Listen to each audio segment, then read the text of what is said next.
Crafters, welcome into Guys Craft 2. So my name is John, and let me first apologize. It's been like a week since we made a video. Work has just been crazy this past week, and we have had nothing but technology issues. And so we think we now have all of those resolved. So hopefully we're going to get through this video and get a few more things posted. But we wanted to start doing some projects with you all and show you that we do other things besides shop. But we've also talked about the fact that we're not just quilters. We're learning to quilt, we're learning to sew, and that's a big part of what we do as crafting. But at the same time, our business a few years ago, Pride Proud Designs, started with wreaths and making wreaths for doors that bloomed into all of a sudden doing centerpieces and other things. So just kind of crazy. But today we are actually going to make a Deco mesh wreath. Now we will walk you through some of the processes. And because we're still not doing lives in that, I'm not going to record this just endlessly. So we'll show you what some of the steps are, take a break, come back, and then through the magic of what they used to say, the magic of television, you'll get to see all the other things. But we start off with what's called a 1524 wreath form. This is the wreath forms that we sell. These are the ones that we like to use. They're 15 inches. When you build the Deco mesh out, they come as big as 24 inches, so that's why it's referred to as a 1524 wreath form. This is what we like. Others like the ones that already have the Chanel clips on them attached in that. You can also use those with the 21-inch Deco mesh in that. We prefer the 10-inch Deco mesh. I've done both. We do both. I've got both on the website for sale. But personal preference for us, I still like playing with the 10-inch. I just feel like I have a lot more flexibility and things just happen different for us. So this is going to be a Christmas wreath, as you can see, with the red and green. It's going to take 2 rows of Deco mesh to do what we want. The Christmas sign that Curtis has picked out to go with this says it's not Christmas without cookies and cocoa. And that's the sign that we have put together that we'll be using. And then we have a couple of different embellishments that we will include as we get the wreath itself built out. Now, a couple of things that I will tell you up front is that if you notice, if you've watched some of our other videos and that, you know that I have a really super nice AccuQuilt self-healing cutting mat. I use my old Fiskars cutting mat when it comes to cutting Deco mesh. I don't cross-contaminate the two, if you want to say that. Deco mesh gets its own cutter, it gets its own mat, gets its own everything, because that's what we do. We do use what in the old days I grew up knowing as pipe cleaner. Now they call them Chanel strips, whatever. To me, they're still old-fashioned pipe cleaners. We will use white on all of these today, and we are going to cut these out. If you notice, we only work with the 2 inside wires here, so we're not going to do anything on either of the outside wires. We do all of our work on the 2 inside. Today, we're going to do what I call the curl method. So we're just literally going to roll or curl the Deco mesh up and get that built out on this frame. I'll show you how we do that in just a few minutes. But then again, we only apply it to the 2 inner wires. Also, oh man, my mind just went blank. Also, we cut our Deco mesh at 10 inches. And so because there are 6 sections on this frame, that's enough that we can put 6 curls, multiple curls in each section. That usually builds out the wreath as full as we like. We've done some fuller, we've done some with a little bit less, but that tends to build out enough, especially if we're going to start adding embellishments in that. We want to make sure that we leave room for that. Curtis also picked out a ribbon that he's going to want on this one. So with that said, we are going to go off camera for a few minutes. I am going to roll out the 2 Deco meshes that we have chosen for today's project, and we are going to cut those at 10 inches each. One of the things that I would also tell you is that Sorry, I did not realize how loud that was going to be. The other thing that I would tell you is that we use end to end. Some folks want to tell you to make sure you cut with a nice straight edge when you start. We don't necessarily do that because I'm just going to roll that side inside the curl anyway, so I think it works out fine. Also, some folks don't like Deco mesh because it gets sometimes that rough edge. We like that. We think that although we're not rustic people, we do like the way the Deco mesh looks once it's done. And when we're cutting the Deco mesh, we will cut both of these layers together at the same time. I do typically try to go off the mat a little bit, meaning that instead of cutting these 10, 20, 30, I may cut these at 1, 21, 31. So we're using different parts of the mat each time, so we're not going back over the same place over and over every time we cut. So with that said, I'm going to jump off video for a few minutes, get all our Deco mesh cut, and then we will come back together and talk about what assembly looks like for this wreath. All right, so I'm back, and you're going to see a whole stack of Deco mesh. Now what I'm doing is actually just cutting my pipe cleaners in half. Even though I'm using red Deco mesh on here, red and green, I'm also using white. White's going to be the base or the bottom of it.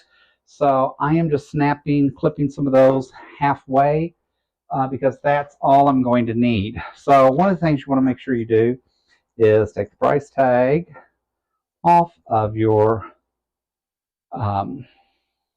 wreath form.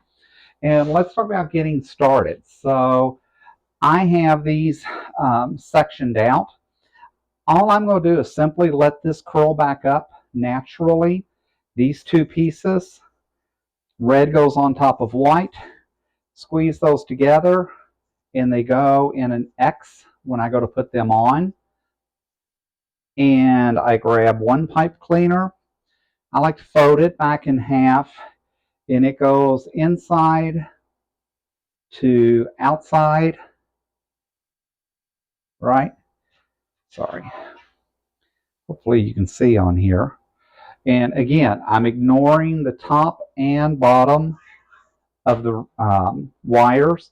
I'm only dealing with those two in the center, and I'm going to put those down, give them a good twist, tuck that pipe cleaner in behind, and there you go. So we have the first one on there. I push it all the way over to the edge, and again, like I said, the white is going to be more of the outside.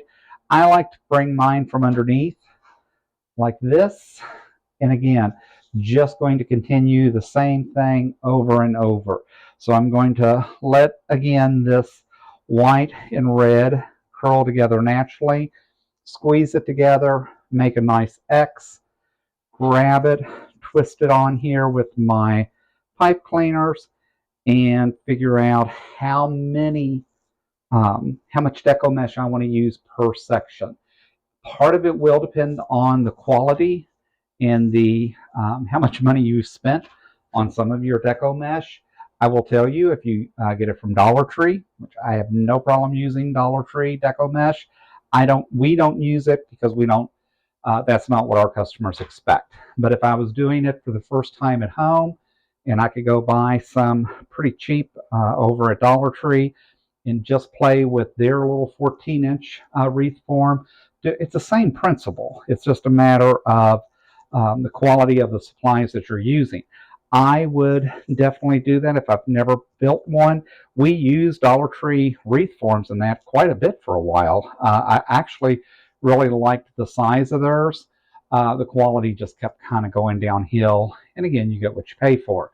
But some of our older wreaths that we still use at the house were built on Dollar Tree, and people still come by and compliment. So it's really just a matter of how you get those put together and what they look like at the end. Part of it too, we're very fortunate. Our front porch is covered. We have a screen room that we use. Now this one's got a big piece of Deco plastic. I just cut that off. again, tight. So now, as you can see, this wreath is really starting to take form, and that's 6 section, or I'm sorry, 3 pieces inside of 1 section. So that's only 6 pieces of deco mesh so far in there, and you can see it's really starting to fill up and take shape. I did tell you that we typically put about 6 in here, so that would be 12 pieces of deco mesh. We'll see as we go along. Sometimes I get to going and go, 7's going to look better, 8's going to look better. I never want my wreath not to look full and thick, but at the same time, I can tell you the trend where they're going now with these really, really thick, full wreaths. They're great if you're decorating inside and using them in the house, but we don't. We use ours outside. We use them in the screened-in porch, and I would never, because number one, they're so thick and heavy. If you have a screen door, you can absolutely not use them with your screen door. So I don't know. That just doesn't work for us. It's not our market. It's not our niche. Not what we're looking for. So this is what we stick to. I like my wreaths to look full. I like when people look at them that they feel like they got value for their money. But some of these new ones that they're coming out with, and they're just stuffing so much on there and charging $150, God love them. If there's people out there that are willing to spend that type of money and get them, I think ours are way ahead of what you're going to find at home, Garden Ridge, even Michael's. Michael's is so overpriced on theirs. But at the end of the day, this is what our customers like. And I can tell you, 6 is going to be more than enough to fill this wreath up. You can see that it's coming together. You can see that it's jumping off. So let me get this last one on, and I am going to show you what this looks like with just 6 sets inside of 1 section. And sometime once we get going, we'll have some show and tells and different things. But one of the things we would like to do is actually build a wreath together on a live and talk to some of you, especially if you're doing other types of crafts and that. So I have got 6 on here now. I can tell you this is going to be more than enough to fill this wreath out to make it really look good. I will tell you that the back of my wreath looks as pretty as the front of my wreath. We're very careful. That's why we pull our pipe cleaners from the back to the front, so you end up with a really nice finish in here. I've actually had people email me back and go, wow, the back of your wreath looks as pretty as the front. And that's by design. That's why we put our wreaths together the way we do. Not sure what other people are doing, but this is what works for us. This is what makes us happy, and that's what's important. So with that said, I'm clipping off a few stragglers here. As far as the deco mesh, I typically would use scissors. I just happen to have my snips laying here. But that's enough for this section of the video. I'm going to jump off. I'll go finish out putting the rest of these on, and then join you back in just a little bit as we get ready to do some embellishments. All right, crafters, welcome back. Wanted to just take a break halfway through. So this has taken me about 10 to 15 minutes to build out this first part of the wreath. I actually have 3 sections done, so I'm halfway done with this wreath already. Now, a couple of things I like to do. The white is meant to be the background for here. So I go through my back, make sure that my back is pretty, make sure that the white is coming through, make sure that I'm getting a nice big full wreath on the front. If you wondered if 6 was going to be enough per section, that's halfway. So look how full this wreath is going to be. I just can't imagine putting more deco mesh on here. The curl method does take up, I think, some more room than maybe the squish method that we'll talk about later. Yes, I've watched some YouTube videos. I'm not sure that there's necessarily a name for each piece or each technique in that. If there is, I have not learned those, unlike, in quilting. I'm not sure that wreath making and deco mesh, and that's as clearly defined. But with that said, I do what I like. I'm willing to share and pass on lessons learned and things that we're doing, and that's all these videos are meant to be. So with that, I'm going to jump back off, and when the magic of television happens yet again, this wreath will be all deco meshed out, and then we'll talk about embellishments and how we work those into the wreath. All right, so this is what the final product looks like. So if you can see, the wreath is nice and full. Again, I work from the back because I shove everything one direction as I'm building. So I like to come back and start working on the back side, get all the what I consider the bottom accent pieces pulled in, get all of the deco mesh spaced a little bit more evenly so that it fills in nice. As you can see though, this is just two rows of deco mesh, and it more than fills this wreath and really makes a nice presentation. So this is what the wreath looks like. And I will actually put some pictures on the Facebook page too. So now what we've done is we've got this sign prepared and ready to go.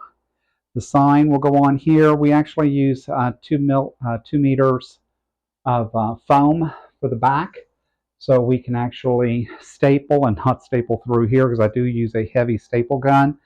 And then we are going to find the spot that we want the sign. To me, the signs always go on first because that's what's really going to make or break the rest of the embellishments.